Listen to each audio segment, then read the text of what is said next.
Want to unlock awesome Discord perks like custom emojis, bigger uploads, and server boosts without using a credit card?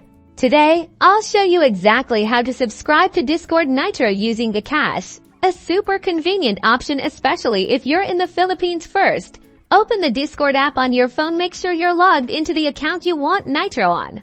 Next, tap on your profile picture in the bottom right corner to access your user settings. Scroll down until you see Nitro. Tap on Nitro. Here, you'll see the different Nitro plans available: Nitro Basic and Nitro. Nitro gives you all the bells and whistles, while Nitro Basic offers a lighter set of features. Choose the one that fits your needs and tap on Subscribe.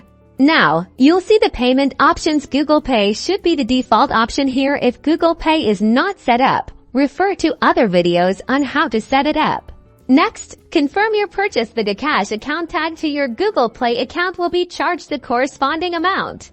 And that's it. You've successfully subscribed to Discord Nitro using GCash. You should now have access to all the premium features included in your chosen plan. Enjoy your enhanced Discord experience.